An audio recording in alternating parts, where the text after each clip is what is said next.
Right, I think we'll get started. So, just for everybody who's joining us, the Sports Capital grant applications are opening this Friday, the 9th, at 9 a.m. and will remain open until the 12th of February at 5 p.m. We at Basketball Ireland want to give our clubs the best opportunity to be successful in applying for funding, and that is why we've organised this webinar with 2 into 3.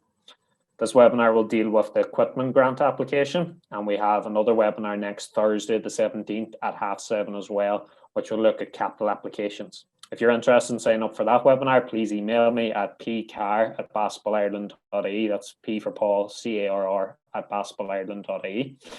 So just to tell you a bit about 2 into 3, 2 into 3 are management consultancy who work with mission-driven, not-for-profit charities and sporting bodies across the island of Ireland in the areas of consultancy, recruitment and research. So since 2006, they have developed fundraising strategies for organisations like Irish Sailing, Enable Ireland, Sensational Kids, Task, while also developing strategic plans for organisations like Lochderg, Chuck Terman, Irish Advocacy Network and many more. Since 2014, 2 into 3 have helped secure over 1.3 million in sports capital funding for clubs across GAA, soccer, hockey, cricket, rugby and basketball. So our speaker today is Darren McMahon. Darren is a consultant at 2 into 3 and is the company lead in the area of fundraising, strategic development, capital consultancy and club support services. So he has helped clubs and governing bodies secure local and regional sports capital grants. As the facilitator of this webinar, Darren will guide participants on how to maximise their scoring, whether applying for capital or equipment. Darren has provided fundraising and capital workshop to many NGBs, including American football, badminton, cricket, canoeing, golf, hockey, rugby, basketball, and more. So without further ado, I'll hand over to Darren for the presentation. Thanks, Paul, and thanks everyone for joining us this evening. So what I'm going to kind of talk about is, as Paul said earlier, we in 2 or 3 days the flag will be up and we'll be ready to go, and we will have about 8 or 9 weeks, including Christmas time, to get our application in and ready. So the question is, from your perspective, and I suppose what I want to help you answer by the end of this session is, can I be ready by February 12th? For equipment, for equipment applications, it's a bit more straightforward than the capital stuff. But there are ways of maximizing your score, because as a program, Sports Capital is oversubscribed, and you can be valid but not get money. So within the program last time around, 25% of all valid applications didn't get funded, even though the application was perfectly fine. And that came down to the scoring system that's in place. So I'll explain that to you as we go on. I'll show you kind of what you need to do, what you can control, what you cannot control, and where you might be missing the opportunities with Sports Capital in the past. Because one of the things we've been discussing over the last while with basketball in particular is that not enough clubs are accessing the equipment grants, or maybe aren't as aware of the equipment grants. And the way I always see it, to keep that extra bit of money away from the GAA and try and help some of the smaller clubs to get there as well. So I'm going to jump into our presentation really. So just give me 2 seconds there.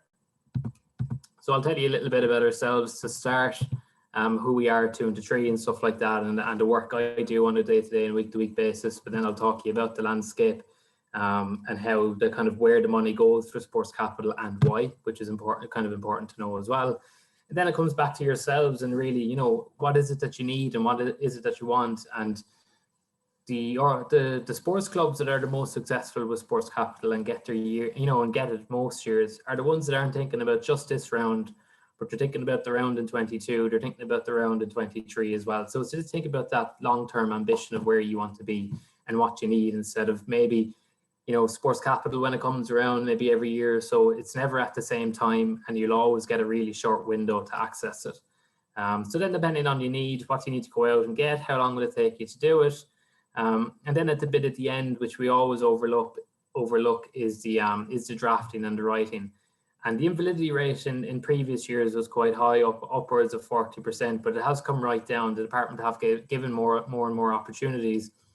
But they do say that the ones that make the mistakes are the ones that are rushing at the end. They're the ones that are uploading the wrong documents, making really, really kind of avoidable mistakes. So I'll talk through the common pitfalls, and I'll kind of show you from a checklist point of view what you need from your what you need to do in your application, and then we'll have time at the end for kind of Q&A as well. I think this will be recorded, so if any of you want to jump out early or anything like that, then I assume that Paul and the team will send it on, but just to note that as well. So who we are, so as Paul kind of said earlier, we're all about transforming not-for-profit organizations, and we work across that whole kind of remit, from arts to culture to education, so like your third level colleges, ETBs, stuff like that, and social services, like your Focus Ireland's. International development is where I do a lot of work as well, and then as well in recreation and sport, which is what I do. So everything comes from developing up fundraising strategies to looking at capital developments to then looking at the likes of sports capital, and then taking all that learning at kind of I suppose from the professionals and giving it tools like yourselves who are volunteers who may not necessarily know the landscape and stuff like that. So I do an awful lot of that.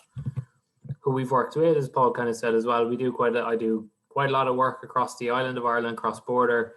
So we'd be partners with the likes of the Northern Ireland Sports Forum up north, but also Cricket Leinster down here and Philanthropy Ireland. And then I do a lot of club support work for the NGBs and fundraising and in tax relief and kind of making your pitch, all those kind of things.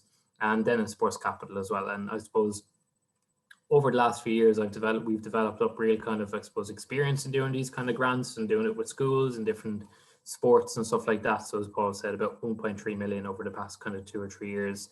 And it was about 800K in the round last year as well, across kind of 5 or 6 different applications. So we know the pitfalls, we know the kind of the pros and cons that come with each application, and the difficulties and challenges you get along the way as well, because it's never kind of straightforward as you might think. So what is sports capital? So I'm hoping that most of you are familiar with this, but if not, then it is, I suppose, as the department was call it, the primary vehicle for allocating government funding to sports and recreation facilities and clubs, and for the acquisition of non-personal sports equipment, which is what we're going to talk about and focus about today. Who is it open to? So the first 4 you see there, the kind of sports clubs, volunteer community groups, national governing body and local authorities, they can all apply. The bottom 3, your third level colleges, your schools, your ETBs, they can apply, but it has to be a joint application with a club, so they can't apply without any of the top 4 above. So that's just to note that, but we'll go into more detail about that stuff next week. Today it's about equipment grants, and everyone here in the room, in the virtual room today, can access it themselves.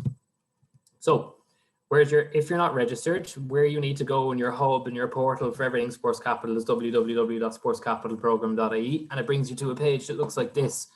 So I'm just going to get up my laser so you can see it there then as well. So this is where you'll be making your application, where you'll be uploading your documents, and where you'll be drawing down and uploading your receipts and all that kind of stuff. In terms of all the guides you need and stuff like that, it's all there, but I will send it to Paul so he can share with anyone that's kind of needs that or wants to have a look at it as well, because the 2020 guide to making an application is your Bible when it comes to the application, actually doing the application yourself. It lays it out in detail what you need to do, but I will explain it as well today. So everything you need is kind of there.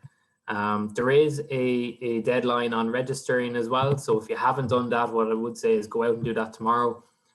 It's one thing you just need to tick off the box. And every year or every 2 years when Sports Capital opens, I get clubs coming up to myself as well, kind of saying, how do I register? Or I haven't registered in time. If you miss the deadline, which I think is the 5th of February to register, if you miss it, you miss it. You'll have to wait until next time. It's as simple as that.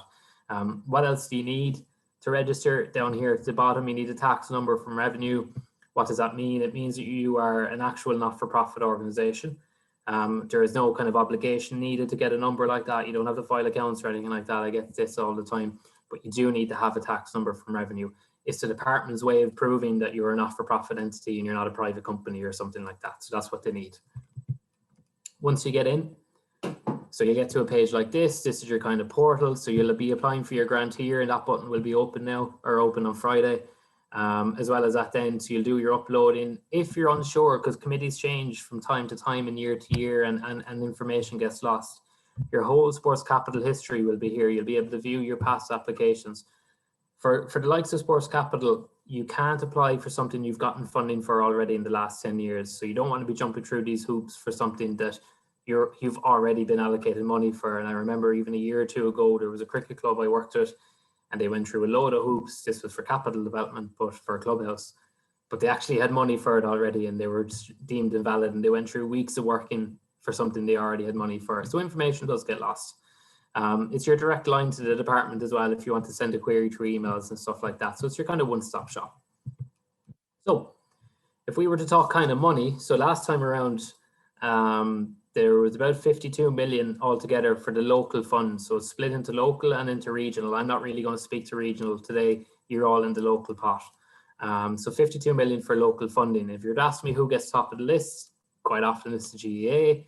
After that, it's multi-sport, then you get soccer, golf I'll come back to as well. And it goes down and down. You can see yourselves, you're down around here to 307,968. So what does that mean? So, I mean, I suppose that was split between 3 different rounds in 2018. So anyone that was invalid in 2017 got a chance to resubmit, and that was allocated back in January 2019. Then there was an equipment only piece where anyone that just applied for equipment, there was about 8.4 million available for that. And then that was allocated. And then capital, which was about 37 million. So that added up to the 52. In terms of the equipment grants then, this is how basketball kind of performed. So he actually flips. So golf got a large proportion of it this time around. So of the 8.4, 8.5, about 2.1 for golf. Then multi-sport, rowing, canoeing, sailing. Now the caveat I put to this is that, okay, the basketball money might seem a little bit low, but there are some basketball applications within the multi-sport piece. It's just for me working on the outside, I can't see how it's broken down, but the department would be able to see that, say. But this is how they classify it, and this is when they say basketball only, this is where it went. So 57,000, 58,000 out of it, out of about 8.5 million. So not an awful lot there. The thing to note is that the difference between the altogether and the equipment one was that a lot of the clubs that are equipment heavy, or they mightn't own land themselves, were quite savvy when it came to the equipment only grants. So you were to think of golf, for example. So what was equipment for golf at the time? Essentially moors. And you had a scenario where you had about, where I did work at the time with the Confederation of Irish Golf, and we encouraged the clubs to apply, and they got a lot of golf clubs applying, and lo and behold, yeah, they got more kind of from it as a result. The same as rowing and canoeing, they're very equipment heavy. Not a lot of clubs might necessarily own land, but boats are equipment. And we'll talk about what equipment might mean for you later on. But there have been changes this year. Whereas the likes of the GA wasn't as dominant in this area because, you know, they have land and they're applying for capital, whereas they're not applying for equipment only. So why is it then that the likes of the GA get an awful lot, and why are they top year on year? It's quite simply they apply. And they apply in greater numbers to everyone else. So there is about 1,400 or so GA clubs around the country. You have a situation where you have about 700 to 800 of them every year applying for sports capital. So an application rate of about 50%. On average, I suppose you're not going to get what you ask for. So there's that to bear in mind as well, which I'll talk about in a sec. But basketball, the total ask altogether for the local fund from all the clubs across the country was 671,000. And then they performed quite well and did quite well off it. That we got, in terms of percentages compared to everyone else, they did quite well and above the average for everyone else as well, which is good to see. So the ones that are making the application are doing it well. However, what we need to see is more applying. So I remember the first time I met Bernard 3 or 4 years ago, and we were in a situation where we had only about 10% of clubs applying around the country, and not enough clubs were applying for the equipment piece, which is what we're here tonight to try and drive up. So what you're seeing there on the right hand side is nobody's at 100%, and there is reasons for that. As I said earlier, the program is oversubscribed, but there is I suppose a tendency to give smaller grants to a large group of people. So there's 2 bits. You're competing against a lot of people and there isn't enough money there. So you're not always going to get what you ask for, which is something to bear in mind with this program as well.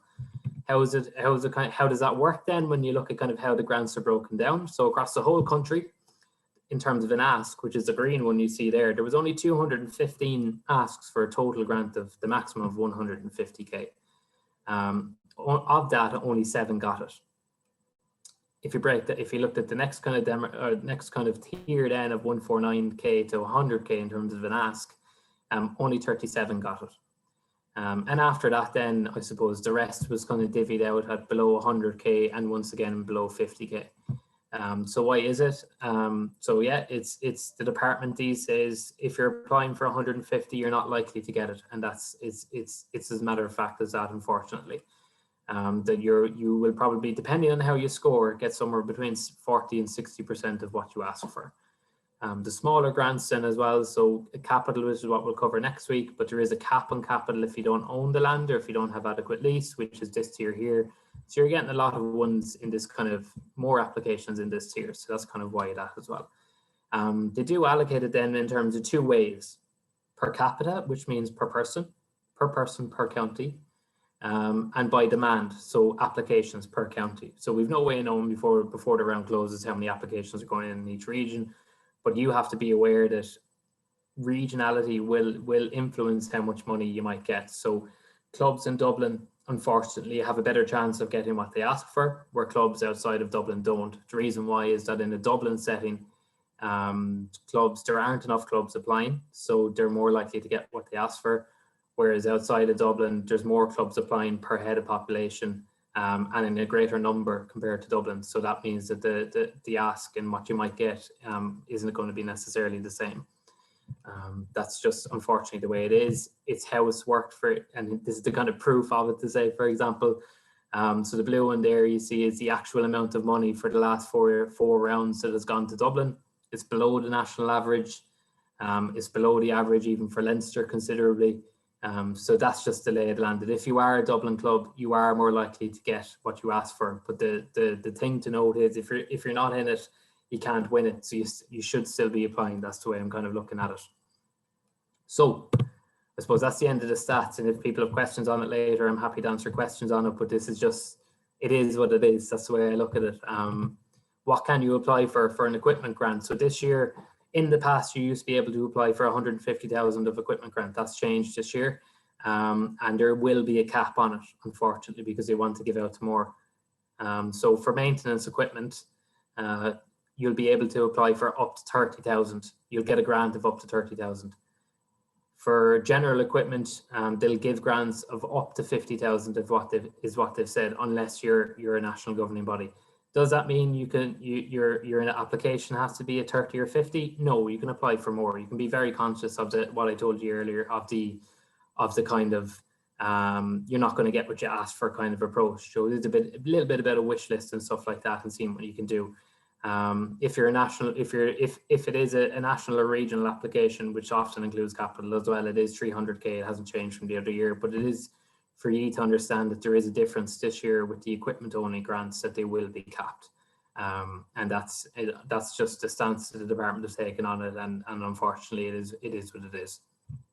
So what can you apply for sports capital? So I'll go through the kind of pitches and the capital developments next week. The bits that we want to focus on really tonight is the term non-personal sports equipment, and it has a very, very broad term. It's your chance to be creative, and it's opportunities for clubs that they really aren't aware of, and they can include the likes of team jerseys, they can include the likes of balls, bibs, everything like that, training equipment, gym equipment, anything that's deemed to be portable as well. So an application that ourselves as a company worked on a few years ago was Father Matthew's Basketball Club down in Cork. And they actually applied under non-personal sports equipment for a portable basketball court, and I think that's an example of it at the moment, or a similar one. So that was for, I think that grant they got was about 59k altogether. But there is options there for equipment applications. You do not need title, you do not need lease, you do not need to own the land. You only have to give an address of where you're going to store the equipment for a 5-year period. And the equipment has to be kind of durable for a 5-year period as well. But the program does still fund balls and stuff like that, which you know yourselves can get lost from time to time. So that's the thing. It's kind of the question I have back to clubs is, what is it that you want to apply for? What do you need for equipment on a year-on-year basis? Because there is stuff here that's covered under the program that you know you can avail of. What does it not fund? And for anyone that will read the booklet that's sent out, I always get one or two at these sessions to say, can I try? If it's in the book and says you can't apply for it, don't apply for it.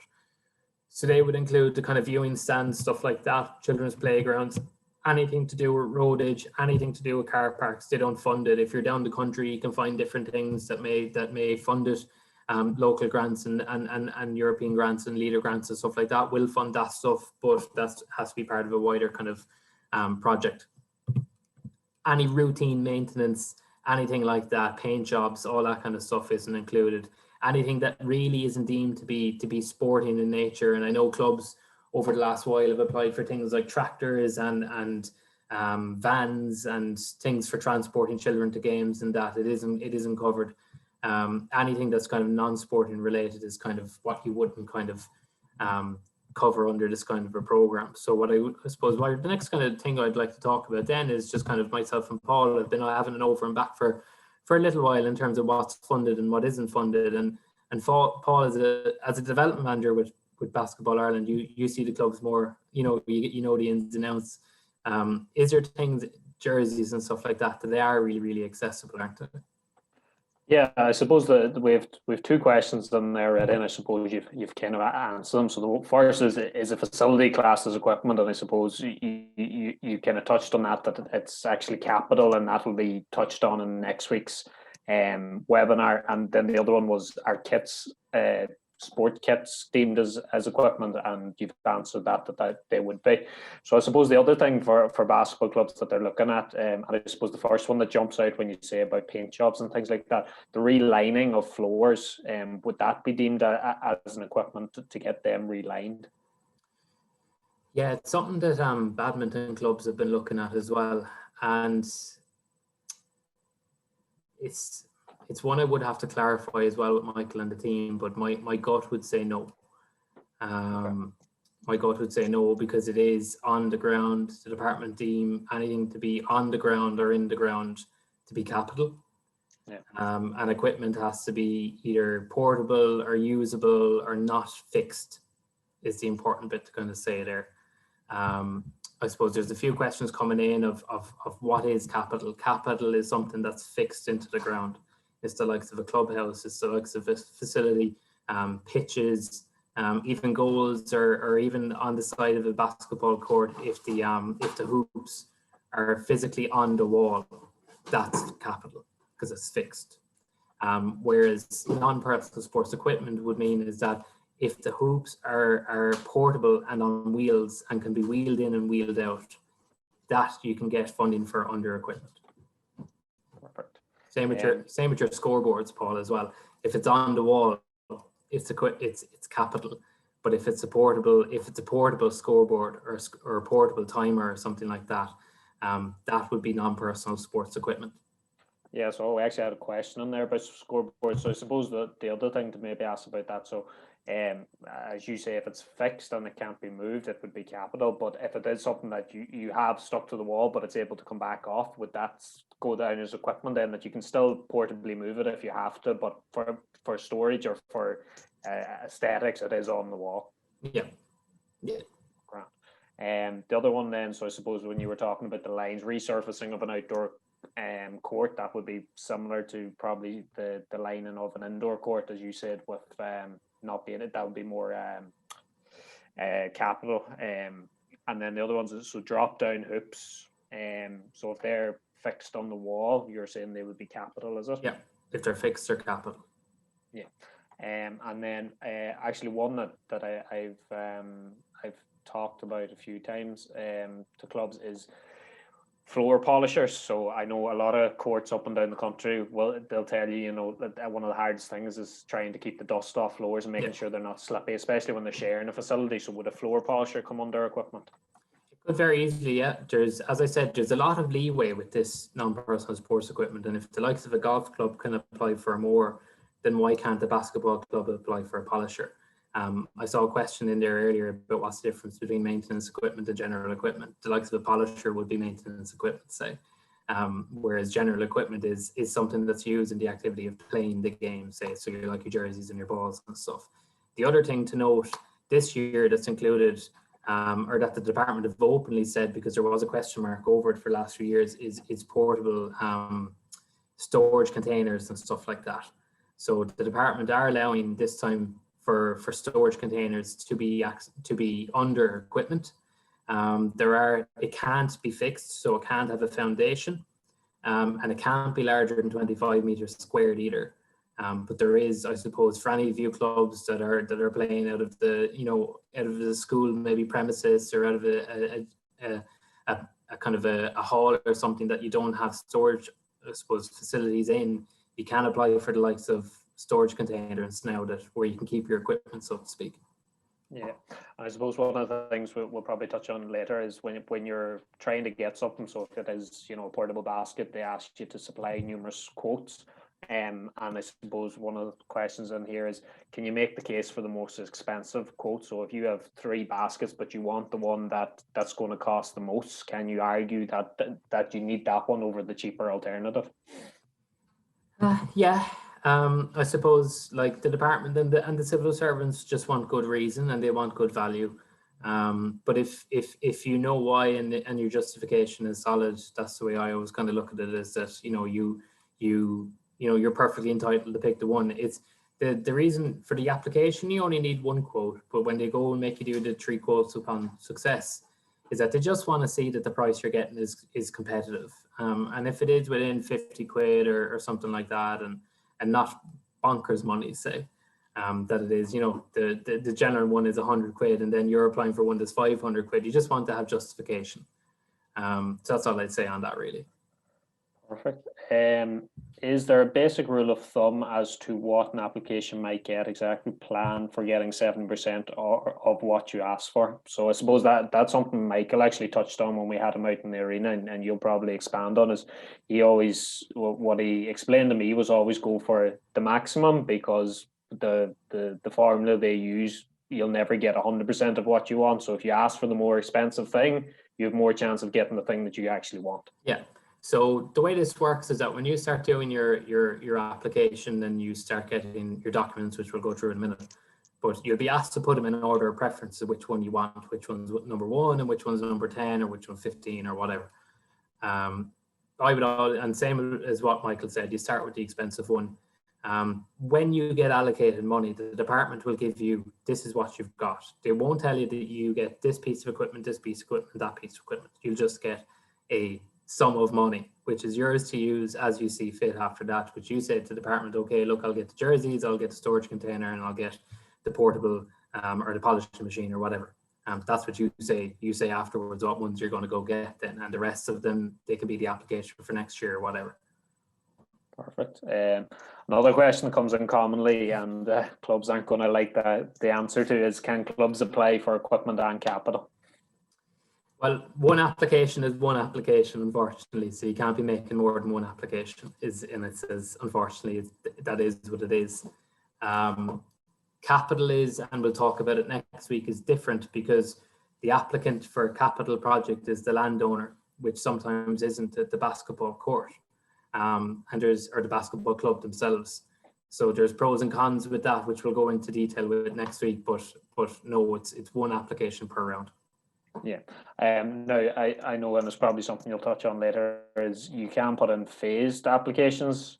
So you could build, say, a sports hall, and then in the first phase and have your 2 main baskets, and then in the second phase get your side baskets and your floor maintenance machine and things like that. That's possible. Yeah.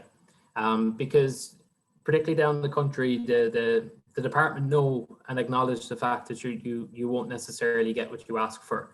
And what they tell you to do is do it in a phased way like this, so that the mistake the clubs make is that they apply for 150, they get 70 or they get 80, and then they kind of get upset with the department and don't speak to them again, and that 80 quid just never gets used, or that 80,000 never gets used. Whereas that's your 80,000 to use, I suppose, for phase 1, and then you can apply for phase 2 and phase 3 next time around. Given the current situation with streaming and virtual stuff, would laptops or recording devices count? I always look at it this way. Recording equipment, I've seen a number of different clubs and groups apply for this over the last few years. Laptops, no, they won't. Video surveillance equipment for high performance, technically you can, yes. And CCTV is included as well. However, when I talk to you about the actual application form in a minute, it's harder to make a case for those things than compared to another club that's applying for jerseys and something that's a bit more tangible for participation purposes. So bit you have to be honest with yourselves is that you're one of probably 2,500, if not 3,000 clubs that are applying this time around. And you have to be sure that how the case for, I suppose, surveillance equipment or CCTV or something like that will be stronger than the club that's applying for jerseys and bibs and stuff like that. Yeah, I think we answered this question already. Just seatings is just a no. Just a no for any stream. There's just no way you can get seating. Big no. And the department are very, very strong with that no as well. You don't have it. Not a chance, guys. Unfortunately, not a chance. So with that, then. Yeah, I just have two more questions here, and go for it. We'll come back and we'll answer more questions at the end. So, if you are partnering with, for example, an ETB school to apply for a capital grant for a new floor, how can you, under the same application, apply for equipment for the club only? And I think this comes into the next one. So, if a club is applying for equipment, can the landowner apply for capital at the same time? It's complicated with schools because the school can't apply by themselves, like I said earlier. So they're probably going to be in a license agreement with the basketball club anyway, and you're going to be listed on Oscar as the joint applicant. So when the department look at that, they'll see the capital development and then Witchy as a licensed party, and then they'll see year one for equipment only, and year one will unfortunately probably get thrown out. So it is, if the landowner is applying for capital this time around and you're listed as a licensed party or a joint applicant, then you can't apply, unfortunately, for equipment. What I would say is that next year you could do your small equipment grant or something like that, and you will have a blank slate because the capital money gets allocated to the school or the body that owns the land, not you as a club. Perfect. Yeah, so we'll come back to more questions later on. I'll let you continue with the presentation down. Just anybody who has anything even during it, just type it into the Q&A and I'll ask it at the end. Yeah, perfect. Thanks, guys.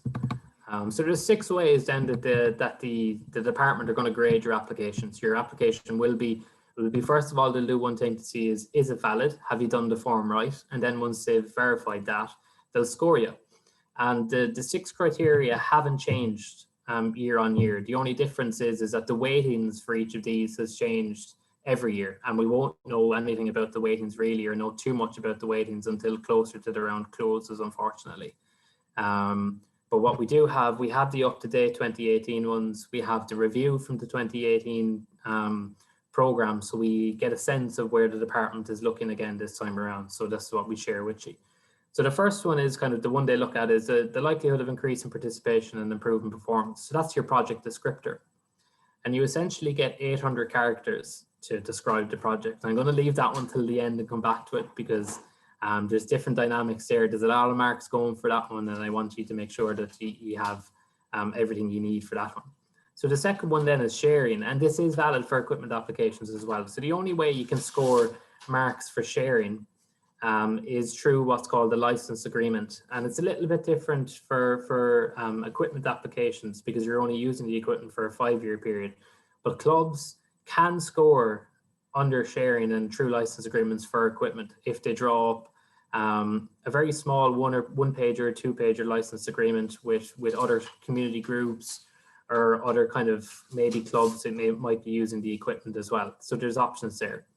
I suppose the next one then they look at is the level of socioeconomic disadvantage in the area. And what they use for this is what's called the Pobble Deprivation Index. And I'll send the link to Paul as well so we can kind of share that with you. You're either in one or you're not, unfortunately. And you'll have, when you're registering, will have put down an address for where the club is based. You can look in advance of where you are, if you're in an affluent area or if you're in a marginally disadvantaged area or a totally disadvantaged area. There's marks associated then depending on what area you're in. So when I sit down with a club for the first time and we're talking about sports capital, I literally take out these 6 criteria and I begin to see where they can already score. So the technical merits of the project is how well you've kind of put the application form together and if you've gotten, so what do you need?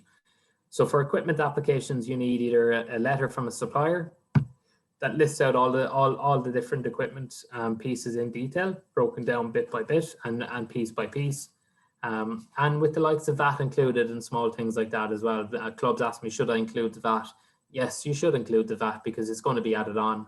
You don't want to be in a situation where, you know, you've applied for 500 and then the equipment, you know, you end up having to spend a little bit extra for the VAT. So include everything. As well as that, then I get questions on currency exchange and stuff like that. If I suppose the likes of cricket and even some basketball clubs might apply for some kind of suppliers from the UK or something like that, or across the border. You just use what the currency rate is on the day that when you apply, and you can note it in the application form as well that this was the currency rate at the time. And the department they're very used to that kind of stuff. But every club that applies for equipment should be getting full marks under that under technical merits. Then the level of own funding available. So the minimum you need to put forward yourself is 5%. That varies then depending on which kind of disadvantaged group or advantaged area you're in. But it's a sliding scale effectively. The more you have yourself, the more you put forward yourself, the more money, the better score you'll get. Sorry. So it is, and I'll show you what that looks like in a sec. And then the last one is level of sports capital funding received in the last 10 years. So the more money you've gotten from sports capital in the last 10 years, the lower marks you'll get in this one. So what you'll begin to see when you're looking at these is that there's some you can do something about and some you have no control over. And what I always say to clubs is how you maximize your score is that, okay, the ones you can do nothing about, you just have to leave them and get on with it, but focus on where you can do something about. And for yourselves at the moment, sorry.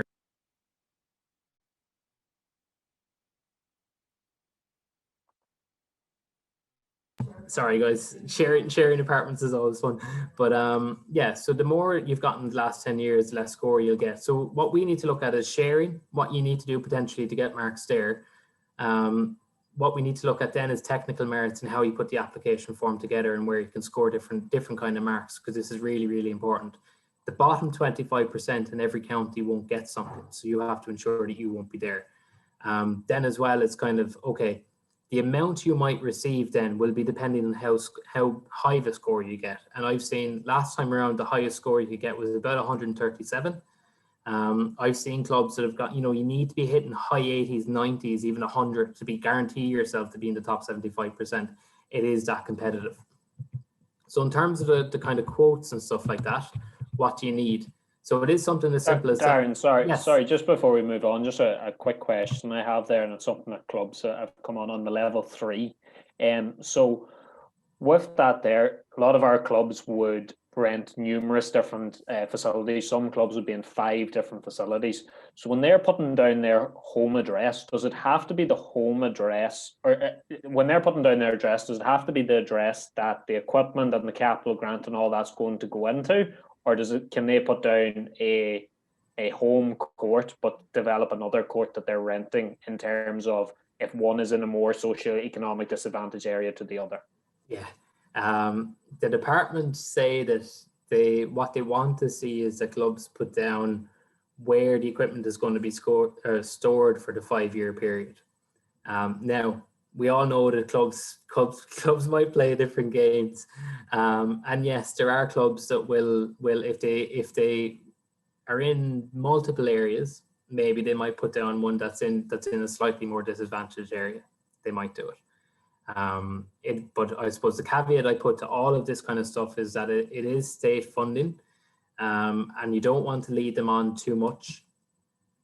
They have been known, and it is rare, that people can come down to audit and check the equipment is where it's supposed to be. So that's all I kind of say on it. It is to be honest, and don't play them too much for the purposes of just trying to get a higher score as well. But yeah, if you have multiple areas, it's your pick really if the equipment is going to be shared across the area and stuff like that. So I hope that kind of if that answers it in a straightforward kind of way. Yeah, perfect. Yeah. Look, I don't work for the department, so I can say things that they wouldn't necessarily say to ye. But it is, I suppose, I always get questions of, oh, can we say this or can we do that? It's state funding. Okay, so you don't want to be in the scenario where they pull it if they come down and it's not where it's supposed to be. It is rare, but they can come down. That's all I'd say. So in terms of what you need then, so in terms of what you need for quotations and stuff like that. So for the purposes of the application, you only need to provide one set of quotations. It doesn't need to be, you don't need to do 3 sets now. You're not going to get a higher score for doing your 3 quotes now. It's just one. The way I do it is I always work with a supplier. I always get a kind of a letter from them addressed to the club. It just looks a bit more professional, but you're just ensuring that the likes of the tax and the VAT and stuff like that is included. That's all I'd say there. But this is kind of a more I suppose, professionalized way, but you can use catalog excerpts. You can use website screenshots and stuff like that. That's all fine too. And it doesn't affect your score really too much. As well as that then on the bank account. And this might seem really, really basic, but I once worked with a club who were invalid for 4 years in a row because the name of the club was not on the bank account. The name of the club must be on the statement. It shouldn't say something like just special account, or it shouldn't be a personal account for the treasurer. It needs to have the club name there. So that's just something to note. With the own funding piece then, so the bank statement has to be dated within 3 months of the deadline. So no later than, say, mid-November, I think, if we're counting back from February 12th, 2021. The amount of money that's in the bank account only has to be there for a period of time that the statement is taken for. It doesn't have to be sitting there after the application. It doesn't have to be resting in the account or anything like that. It's only there as a percentage of funding for the purposes of the application. Clubs ask me all the time of, what if we get less? What does that mean for own funding? The department are only going to tell you that you have a grant for, $2 grand, or you have a grant for $5 grand or 10 grand. The own funding piece after that doesn't matter. So if you are, if it is a case of you can put a little bit extra in the money in the bank account, a week before the deadline, you take your screenshot from the bank statement, you upload it onto Oscar, and then you take your money back out of the bank account. Technically, that's okay. It's just something to note with it, that it doesn't you don't have to go through, say, high levels of fundraising now or something like that. It only has to be there for that period. They only want to see that you are some way sustainable yourselves. How does the own funding work then? So this is a screenshot yourselves out of the assessment guidelines. So you can kind of see here that they say minimum 5%. However, if you're in an affluent area, to actually get a score of more than 1, you need to be providing more than 15% already. This is something to note, because equipment grants, they'll all score high marks on your quotations. Everyone gets 5 out of 5. So the only way to give yourself a bit of a chance is to put forward more own funding. And a lot of the clubs that I worked with a year ago, or advised on equipment grants and stuff like that, at the time I suggested to them that you wanted to be doing more than 20 to 25% to give yourself a chance. And lo and behold, they decided, no, we'll do 5%. And as a result, they were valid, but they just didn't score high enough. So it is noting that the top tiers, if you're in an affluent area, it's 36 to 37. But if you're in a disadvantaged area, it's 14 to 50. So even if you do 50% on funding, you're still only going to get this amount of marks. So only put forward what you need to do from your or if you're fundraising and stuff like that. If you only need 25%, do 25%. If you only need to do, as you see here, top marks are for 38, you only need to put forward 38%. So what does that mean? So if you're kind of applying for a grand, then in the bank, or if the total amount cost of the project is $1 grand altogether, then you would need to be you'd be asking for a grant of about 630, and then you would have another 370 in the bank, if that makes sense. So the own funding piece doesn't necessarily have to be money yourselves. It can be through a loan. However, it isn't a case that you get a letter from the financial institution or a loan offer from the financial institution. What's called Appendix 1 has to be filled out. So this is for any loan offers. And you have to give this to your bank, to your credit union, or the likes of a Clan Credo or someone like that. that do kind of loans for sports capital funding, they'll fill out this form and they have to stamp it and give it back to you. That's kind of what you need for a loan offer. Nothing else is accepted. If you upload a letter from the bank or from Cloncredo, just a generalized letter, the department won't accept it. You're playing their game. They want Appendix 1, so it's fill out Appendix 1. Then with license agreements. So what is a license agreement? So it's kind of like it's a form of legal document that the department want to kind of say that to acknowledge that the equipment will be shared. And generally for equipment applications, you're kind of looking for between the 5 and 15 year period to be shared. Technically, the template the department put forward for these is more focused on capital applications and not on equipment. However, for equipment applications, a one or two pager is fine. That kind of touches on these elements here, that the parties that are involved with it are named, and that there is individual agreements depending on who the parties are, and that I suppose that the likes of termination rights and the rights of the individuals involved in the license agreement are clear. Generally for equipment applications, you won't have any kind of fee agreements or anything like that, so you don't need to include anything at the bottom there for charging. You're just saying that it's a free use for all the kind of for the use of different groups over the course of a year. The department, when they're doing these agreements, say that particularly when it's land, that it has to be a minimum of 20 hours per week over the course of a year. So maybe you just need to state in the license agreement how long every week that the individual parties are going to be sharing the equipment for. That it will be, I'd say, on average, maybe 20 hours. If there's multiple groups, the 20 hours and stuff like that can be accumulative. So it could be 5, 5, 5, 5 or something like that. And that's your only other way of scoring marks for sharing here. Letters of support or anything like that won't be accepted. They did in the past, but not anymore. So it is a kind of drafting up a formal agreement like this on it. Aaron, just while you're on licensing agreement, then I know this is straying into next week's topic, but if clubs want to be, we've had the notion from clubs for a long time that they can't apply for sports capital because they don't own their facility or they don't have a long-term lease. And we've obviously addressed that tonight, that there is money and equipment that you can apply for without having anything. But if they want to apply for the major money in terms of the 150 plus for capital work to redo whatever it is within their hall, they will need to have a licensing agreement in place to make themselves avail of that funding. Yeah, so the number one question there, and look, we will talk about it in more detail next week, but who is the landowner? Clubs make the assumption that if they're on school land, that the school is the landowner. Technically, often they're not. That it is often the likes of the Department of Education or the state or the religious bodies that own the land.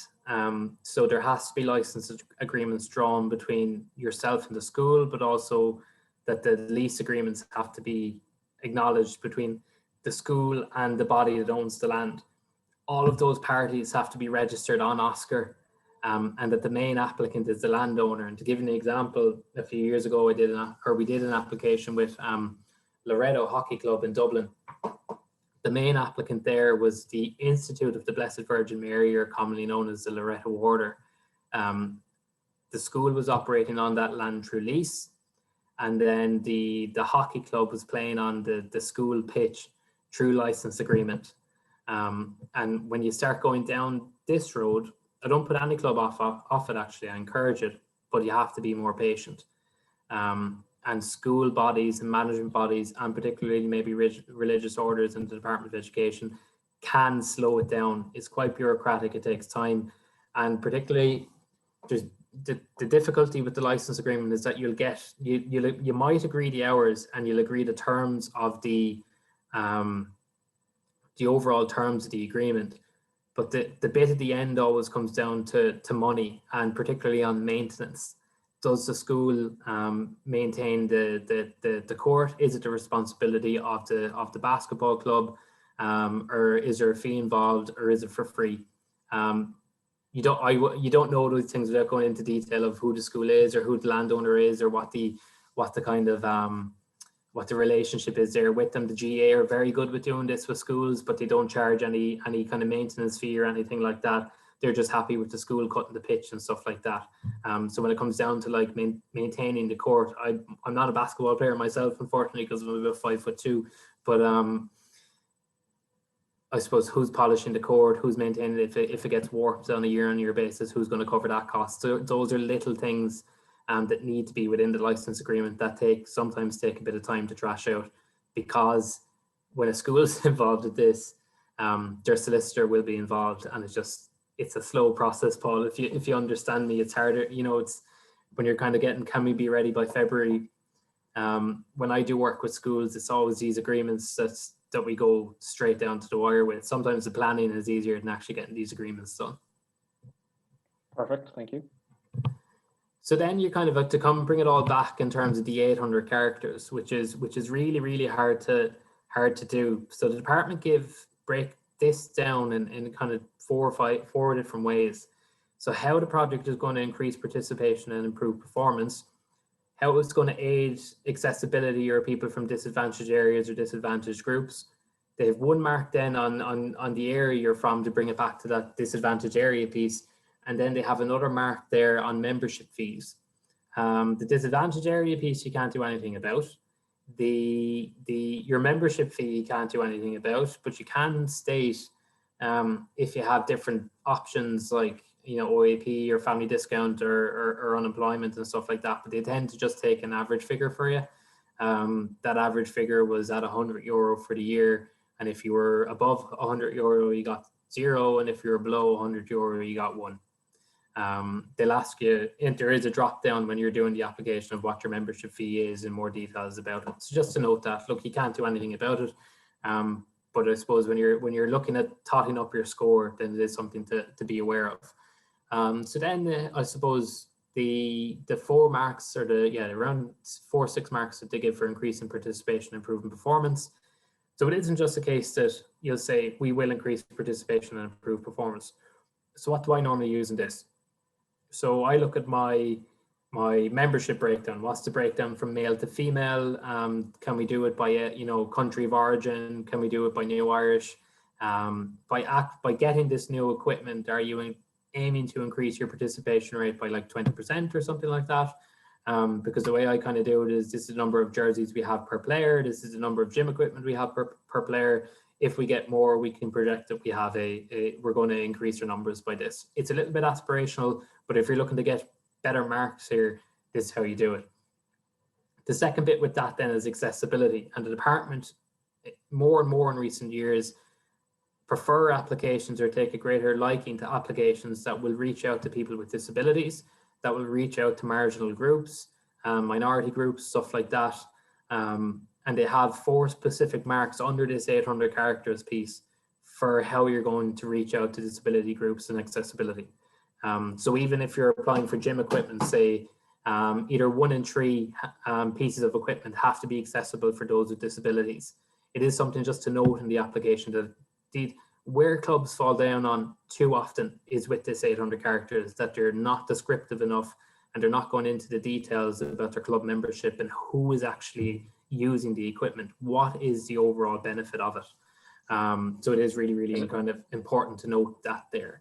I suppose one thing, Darren, that people might get a bit bogged down in this is that they tell everything about their club being founded in 1950 and this and that, and at the end of the day, although we care as basketball people, the government don't care. So they want to see what the raise of participation is going to be, and they want to see them exact areas. And obviously one thing for basketball clubs throughout the country to really focus on is what we do well in terms of whether it's disability basketball or the New Irish and the disadvantaged areas, which are 3 main things clubs will have an advantage over other clubs, other sports in.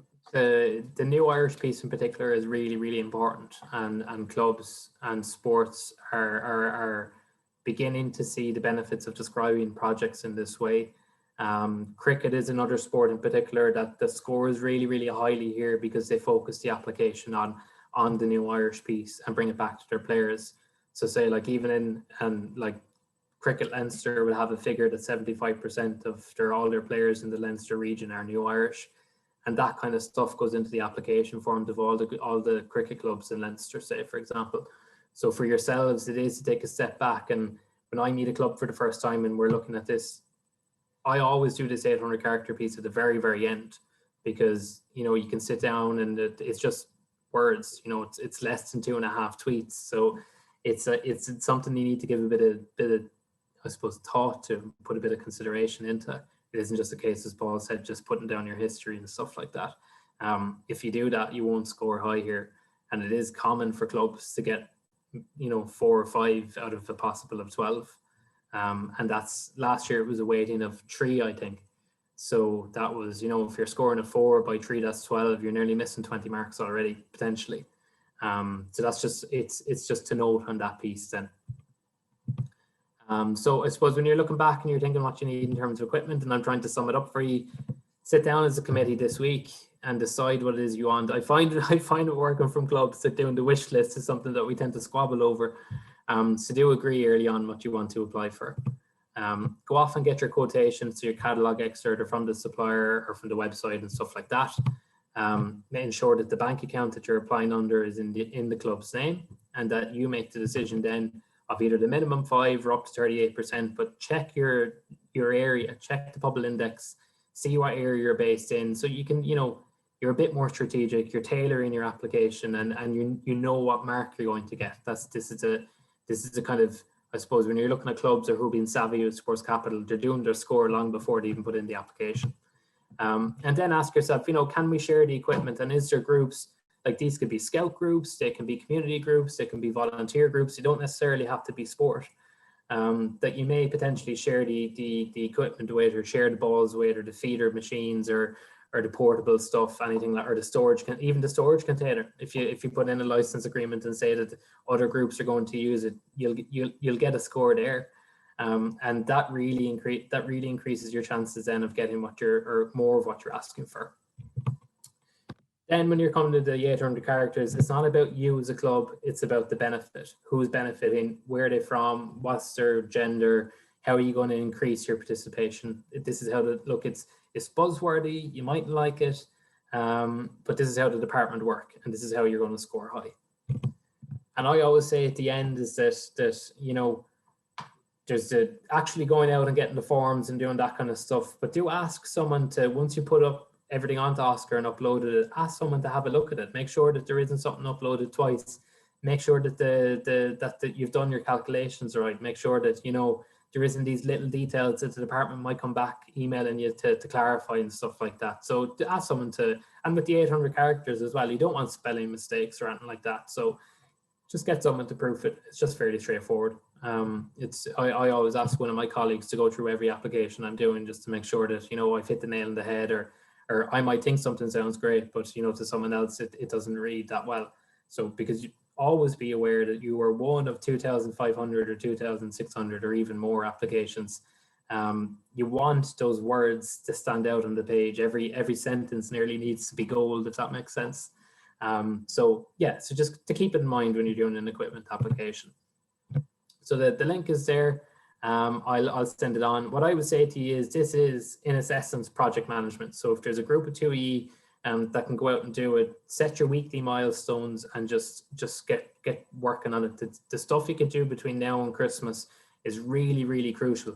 If you're not registered, go out and get registered between now and Christmas, because too many times close to the deadline that the clubs are trying to register in the department, the closer you get to that deadline, the department will not answer the phone, or they'll be a bit slow to answer the phone because they're just getting hundreds of phone calls per day. I suppose once you look at your score and kind of say, okay, can we score high this way and why? And can we get ourselves ready for February? When I'm having phone calls with clubs now, I'm being honest and kind of saying, can you get ready in time? Because it isn't just enough to make an application. You want it to be a strong application. You don't want to have gone through all of this work to slap in something and get a low mark on it, and then you don't get any funding from it as a result. So be honest with yourselves. That's what I always say. Agree your milestones and do the drafting at the end, and before you ever press the button. That's what I always say. So I'll be open for questions and stuff like that in a sec. I suppose before we do questions, and this is the bit you always do off the record or anything like that, but with sports capital, the honest piece of it is as well is that there's so much you can do in getting the application right, but then as well, there's the support you might get from your local politician that also helps in making and getting the sports capital grant. The sports capital round in 2018 was opened on Twitter by politicians. It was allocated by politicians on Twitter. What happens is that once you're valid, a list is created and the scores are done. Before it's made public, it goes to cabinet level. It goes to the government TDs, and it's a tick the box exercise of which clubs that they're supporting. And when it comes back to that regional piece I told you earlier, of that if you're down the country and you're not going to get the grant, you might only get 60 or 50%. Having the support of your sitting government TD can be the difference in a few grand. Let's just put it that way. So that bit is probably not what the department will kill me, but it is how it works. It is how it works. Oh, that's brilliant, and I already have loads of questions in here, so we'll just we'll start going through them. But thanks very much for that presentation. I know I've learned a lot, so I'm hoping the clubs and people on here today have learned a lot as well. So I suppose the first question that's come in since is when we talked about phased applications earlier. So when you apply on a phased basis, what are the chances of being successful with phase 2 or 3 if you've already got phase 1? Yeah, so it comes back to your score. If you're successful in phase 1, the honesty you have to tell yourself is that in the criteria 6 and the level of funding you received in the last 10 years, your score will be lower there next time around, just to note. So what does that mean? So your phase 2, you'd probably have to put more own funding forward yourself or something like that, or you might have to look at an additional license agreement with a different group or something. Because you're kind of saying, okay, if I've lost 5 marks now in the money I received, how am I going to make another 5 marks to make sure that I'm successful? So don't sit there and cross your fingers and hope. There's stuff you can do in the meantime. Yeah, and one thing I suppose Michael touched on that is that each phase has to be able to stand on its own. There's no point building a hall in phase 1 and putting a roof on it in phase 2. They're not going to fund that. Yeah. Next one, does sharing with a school help if they're using the same hall but it's not their school hall? Yeah, so I think this is more capital as well. So if you own the hall, what you have to be aware of is that under the license agreement, you are allowing the other party for a minimum 20 hours per week per year. That they have rights under the license agreement, and for capital is 15 years or more. It isn't like equipment, it isn't as short term as that. For capital is 15 years or more. So they have right there for 15 years for 20 hours a week. If there's more than one, it's a cumulative 20 hours, but it still has to be 20 hours. Perfect. This is one you'll probably like hearing. What do 2 and 3 charge to work directly with clubs submitting an application? It's a follow-up one if Linda wants to reach out. Typically, look, we'd kind of say it tends to be the bigger, more complicated ones we work on. Basically, because to do a capital grant for 20 grand, it's the same effort as a capital grant for 150 grand. The work is the same.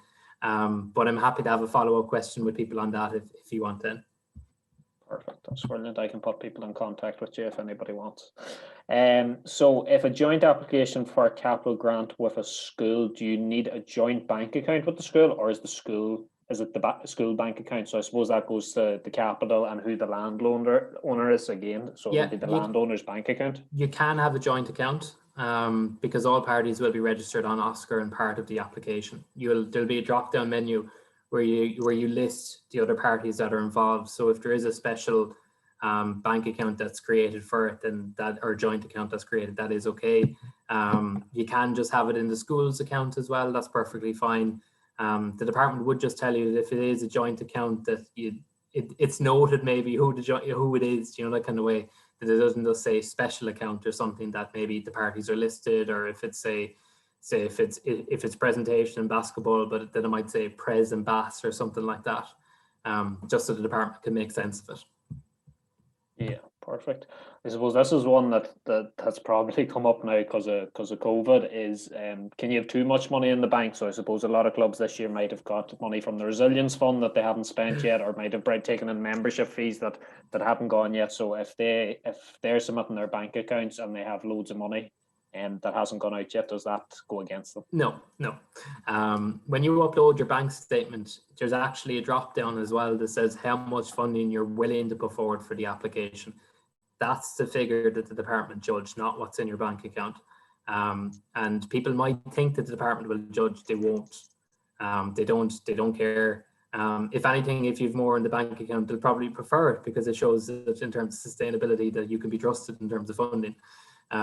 So yeah, the other thing that I didn't state that clubs sometimes overlook is that to draw down, you actually have to purchase the equipment. It isn't a case of you make the application and buy the equipment. The department will tell you if you're successful or not.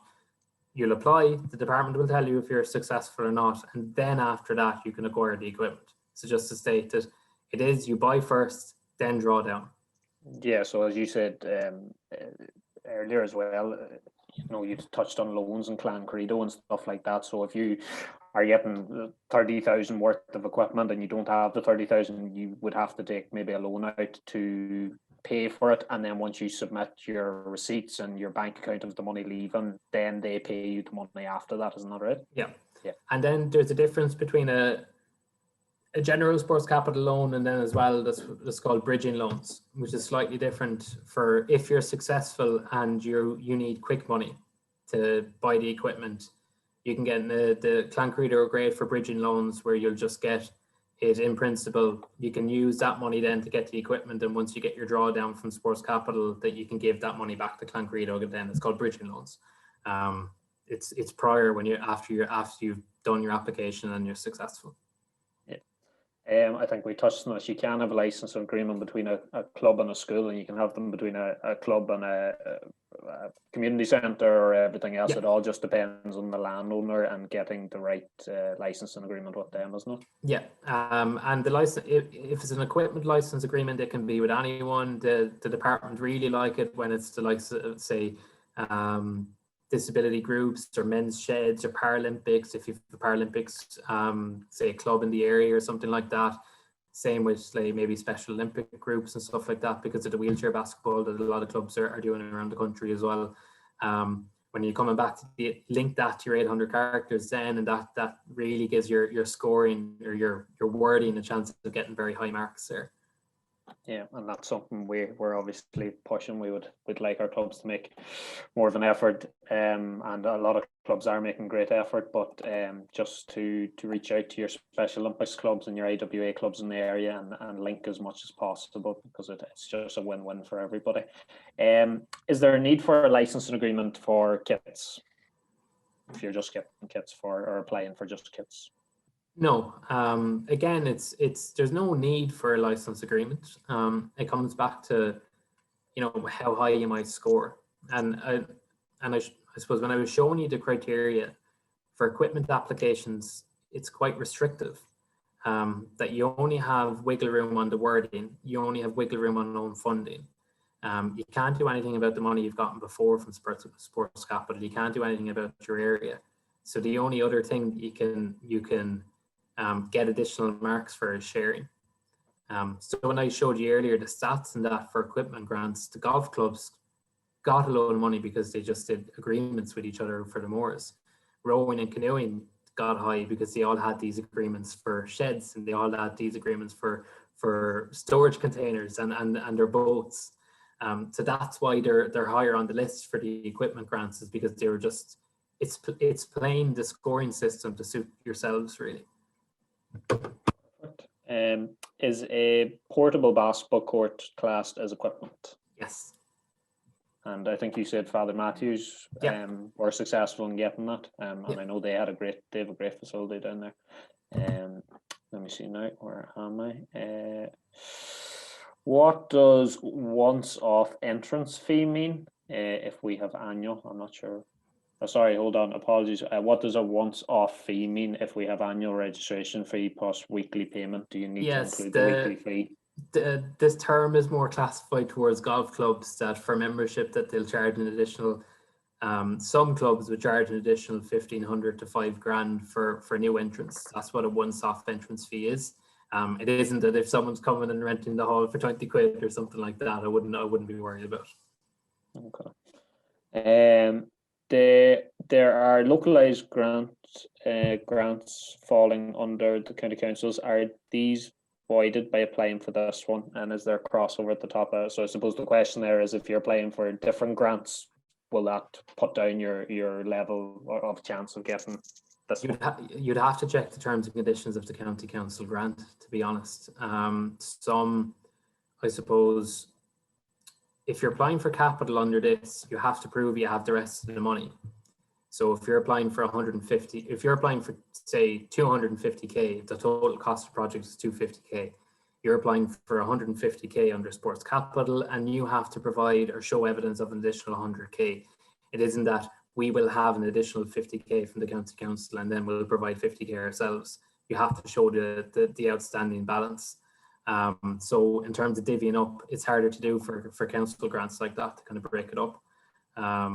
I know there's for maybe bigger European funded initiatives that there are state aid laws and stuff like that you can't overlap with. For sports capital, they don't state as much that you can't do that. And just clarifying on one of the previous questions we had, sorry, I mightn't have asked it properly. So the club itself doesn't own the hall, and they rent it. So, but the school, who also use the same facility, would use their equipment. So would that get them extra points under sharing of equipment? Yeah, if it's with a school, that's fine. That's perfect. So I'll give everyone a few more minutes to type in some more questions in case I've missed anything or there's anything you want to ask. But I suppose just to clarify, Darren, if you wouldn't mind, just exactly under the equipment grants, we've clarified clubs in this phase can only apply for either the equipment or the capital. It's one or the other. And if they are going for the equipment, how much is available? And again, maybe just quickly, any points or tips really that you would suggest? Yeah, so this time around, there's 40 million in total in the pot for local clubs. I suppose what we've seen in the past is that we have gotten less than 10% of applications coming from basketball clubs, or less than 10% of the basketball population applying. So these equipment only grants are very accessible, they're easy to do. The maximum that the department will give out for maintenance equipment is up to 30k, and the maximum they said that they'll be giving out for general equipment is up to 50. I suppose I'm not telling everyone to apply at that level, but we all have little bits of expenditure every year that we spend on equipment, even if it's 500 quid, even if it's $1,000, it's your opportunity. In terms of putting the application together, getting quotations is easy. It's a catalog excerpt. That's sometimes as hard as it is. It's easy to do. Get yourself registered, do it this week. It's easy to do. This isn't, compared to the capital applications, this is very, very simplified. The own funding piece is even if you're applying for a small grant of 500 quid, the own funding restrictions aren't that hard. So it's just a bank account. And then after that, it's just, how well can you describe the project really? So it comes down to after that. So I'd be encouraging every club here tonight to do it, because otherwise it's money that you lose out on, and probably it's money that the GA and the other bigger sports are going to clean up. Yeah, definitely. I have another question in here. So can you clarify if a community centre is applying for capital and the club is applying for equipment as two separate applications? So I think you said that, or you were touching that, because the community centre, or well, actually, sorry, you said in the school. Sorry, I'll let you answer that one. So if you aren't a registered party under the community centre's application, and you're not listed as a registered party on OSCR, then technically yes, you can. This is what the GA are very good at doing, that the GA club will apply for capital as the entity that owns the land, but the Camogie club, that's technically a different, that national governing body, might apply for equipment, or the ladies Gaelic football team might apply for equipment as well, because technically, constitutionally and legally, they're different entities. So if it's a community group and they own the land and they're applying for the hall, they'll apply for themselves, and you can apply for yourselves for equipment, but you can't have license agreements. You can't have a license agreement with each other saying that you share, because the department will figure that out fairly quickly. So technically yes, but you have to keep the sharing separate then and look somewhere else. But then if it was a school, then you couldn't do that because the school can't apply without having a licensing agreement. Yeah. Okay. Perfect. I'll just check here. I think that is us. So again, thanks very much, Darren, for that. I hope it was helpful to all the clubs here. We will have this recording up on social media, so you will be able to go back. I know Darren said he will send me some resources, which I will send out to the clubs. And for anybody who hasn't registered yet for the talk on Thursday, so it's Thursday the 17th, next Thursday at 7:30, send me an email and I can register you. So it's pcar@basketballireland.ie, and if you can get that into me before Thursday 5 o'clock, just so I can get everything together. So I think I just ended with saying thanks very much, Darren, and we'll see you again on Thursday. Yeah, and look, thank you for everyone else for giving up an hour or two on your what are we, Wednesday evening. Apologies to any Liverpool fans as well if I've taken up the end of the second half. I know Bernard is a Liverpool fan as well, and surprise, he's not here. He's watching the match, I assume. But look, thanks guys for the opportunity. If you have questions, just reach out to Paul. He can get you in contact with myself or someone from the team, and just good luck with your applications. That's brilliant. Thanks very much. Thank you.